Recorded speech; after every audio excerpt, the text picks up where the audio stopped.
Alright, so this is one of the most random collabs in history, and I just want to take a moment to talk about it. Kid Cudi and Fortnite. Two figures you would expect to interact more considering how big they kinda are, but no. The only real time these two have ever collabed was all the way back in April of 2020 during the massive Travis Scott Fuck All event. To end off the event, Travis Scott played the duo's latest new self-titled song, The Scotts, all for an album that never even came out, as well as Kid Cudi himself not even being featured during the performance, and he was only represented by this Afrojack knockoff looking motherfucker. So yeah, things aren't looking too good for my boy Cudi's Fortnite history. After all that, complete radio silence. Until about 4 years later, where Kid Cudi finally graced Fortnite once more, with the infamous song Day and Night being added as a jam track. And then we're right back to squat. Since then, the only other mention of Kid Cudi has been this emote that was leaked and never came out too. Great, we're running a great track record just like the Scotts. That emote was leaked all the way back in November of 2024, and fair to say we're never hearing about it again.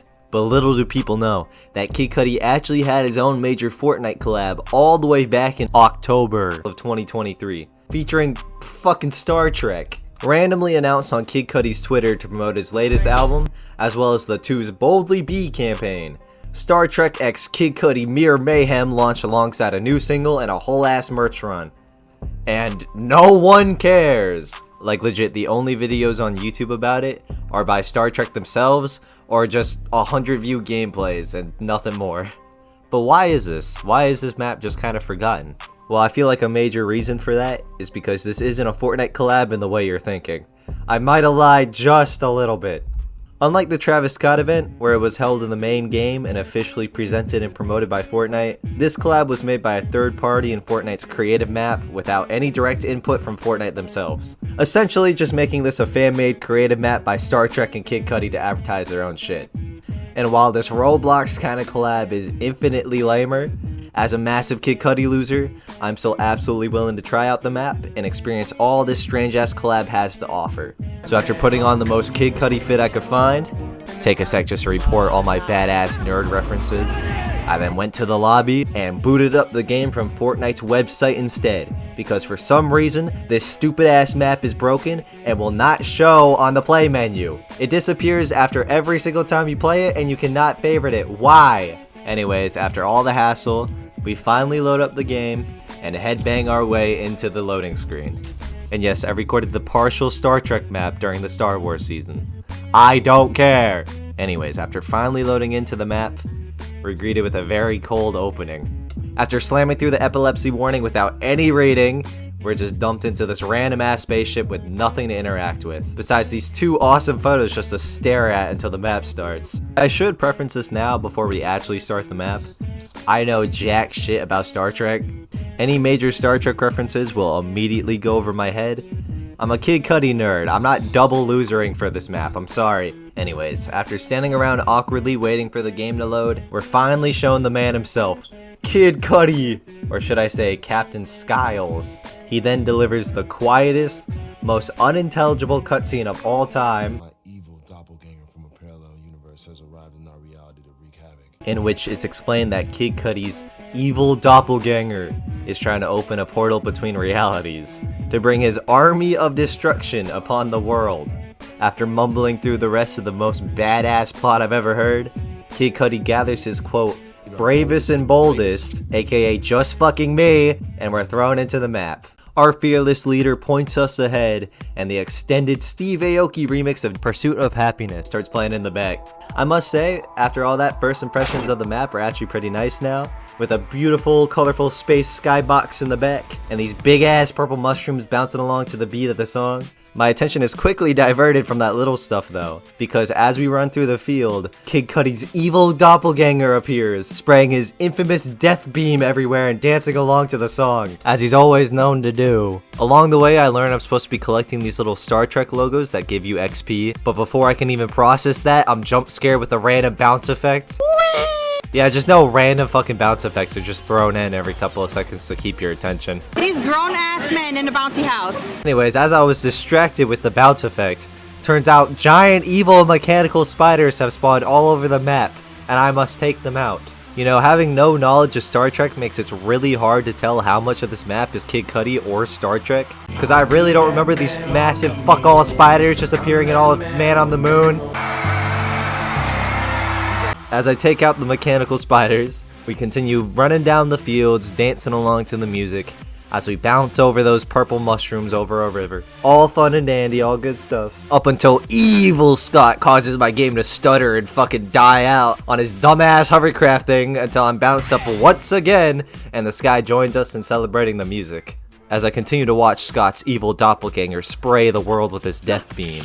As well as do whatever the hell this is. Mushrooms sprout out of the wall and we bounce our way up. We get an truly just awesome cut-in from the captain himself, looking truly stunning, telling us to take out more of those mechanical spiders, because of course. After starting my job as world's worst exterminator, I realized how boring it would be to take out each spider, so I just target the spawner, and after taking out the spawner in the most badass way I could, I watch as Evil Scott causes that epilepsy warning in the sky again, and then he disappears over a mountain. The not-so-invisible wall holding us to our exterminator duty also then drops.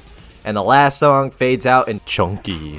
With very little time to appreciate the music, we're thrown up into the air once more to play Superman 64. It's like Superman stroking his super dick. After gracefully landing on my feet, the best pop-up box ever reappears, telling us to go through a cave to keep up with the notoriously evil doppelganger. And of course, listening to the man's every word, I run and jump straight onto the vine with no hesitation, and we soar through the random ass cave tunnel. Whole time the cave is bubbling with lava and being illuminated by even more random mushrooms and plant life. I'll give them their props. This did make for a really fun time visually, as we continue to race over the vines, avoiding Evil Cudi's death beam once more. Although I guess the music didn't, with it randomly cutting out at times to censor the song's lyrics.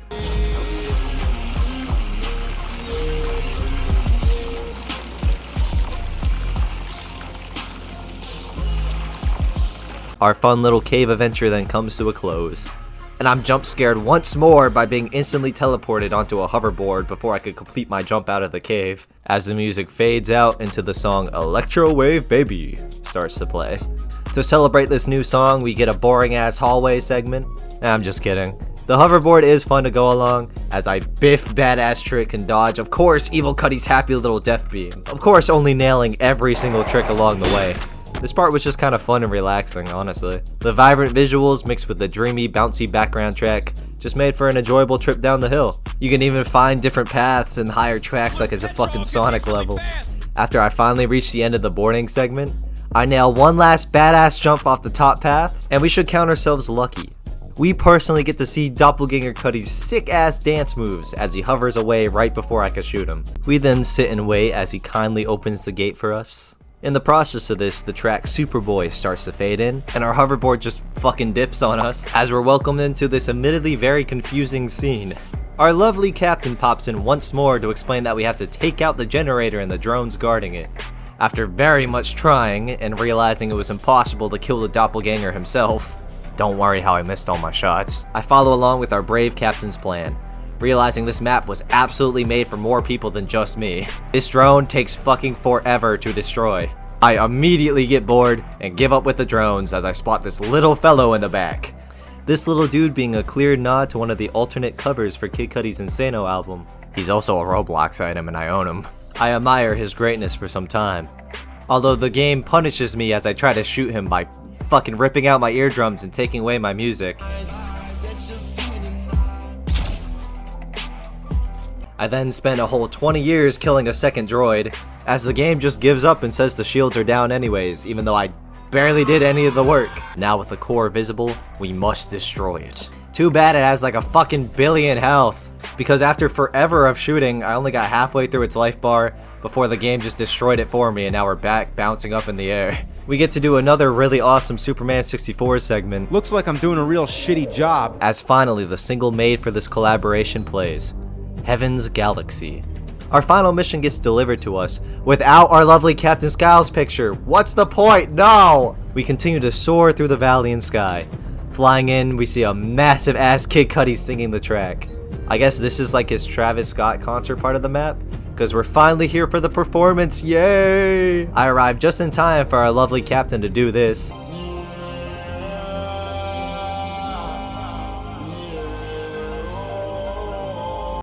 and I'm bouncing to the sky once more as the beat drops. The only items we're given is a firework flare gun, which don't worry, I immediately tried to use, although it didn't work in the way you're probably anticipating. The area we're locked to is admittedly pretty small, with some identical platforming challenges to both sides, as our main man dances around and sings in the middle, blocked off by of course an invisible wall. Admittedly, I was pretty confused why this song was getting the performance out of them all. The song is great, don't get me wrong, but it admittedly doesn't have the same hype factor or loudness as, let's say, some of Travis Scott's songs throughout his event. But I'll admit, as it went on, it did make for a pretty fun and immersive show, proving it's worth 4 performance. So I guess I'll just shut up. Anyways, after nailing the platform challenges, I'm launched up into the air once more, where I decided to watch our 50-foot legend trot around for a while before immediately failing at other platform challenges. We're trapped here for the rest of the map, as we're bounced around every now and then along Kid Cudi's song. The performance is finally reaching its end, as Kid Cudi force chokes us, and unfortunately I failed to locate the Travis Scott Rage emote before the map fades to white, placing us once more in the spaceship area we started in. We get a nice little speech from our Captain Skiles, congratulating us on the successful mission. I guess the power of singing just fucking killed the doppelganger. He finally explains those 2 images we got to stare at before. One's to rerun the mission, and the other one's promoting a completely unrelated Star Trek prop hunt. Cudi finishes off his lovely speech by freezing in place, becoming an inanimate object to never speak or have any human functions ever again. I celebrate the win with the man himself for a little bit, truly basking in victory. Then I decide to check out the prop hunt, cause there's literally nothing else to do here besides sit in an empty void with Cudi staring at me. Stop staring at me with them big old eyes! We load in and the map instantly becomes visually much more impressive, showing that for some reason the Cudi starting area was just copy and pasted over here with way fucking worse lighting and images just thrown in. We wait for the cool ass floor counter to hit 0, and then I run around the map realizing I have nothing to do as I know nothing about Star Trek or the map, and I have no one else to play this with. So after running around like an idiot aimlessly for a while, I find the bridge room and I get one last look at the beautiful endless void of space. The map realizes I'm all alone on a prop hunt map, says fuck you and ends the game for me. Well, that was truly a wonderful experience. Now as I sit and reflect in the lobby, I load up Fortnite's website one last time to try to bring the game back up, before I realize Kid Cudi's own jam track Day and Night can't even be fucking played on the map because of its age rating. So I swap it back to the prop hunt map once more and struggle for another 30 seconds before our Fortnite session comes to a close. Overall, I say this map was exactly about what I expected. While it wasn't anything groundbreaking in terms of Fortnite events or maps, it was a fun, quick, and visually appealing ride through some of Kid Cudi's latest music. And honestly, there are far worse ways to spend 20 minutes. Does it hold a candle to the other artist collabs? Hell no, of course not. But it never really had to. Just for being its own thing, it's well worth checking out if you're both a Cudi and a Fortnite fan. I got no fucking idea about you Star Trek guys though, I don't know. Report back your findings yourself. Anyways, so while overall not anything crazy, this random ass collab still ended up being worth the time and a fun distractor. But now can we get an actual Kid Cudi Fortnite collab, please? We got the Star Trek model now, and I know Fortnite could do this a million times better, and we never even got that leaked emote, so please Fortnite, please, anything Cudi!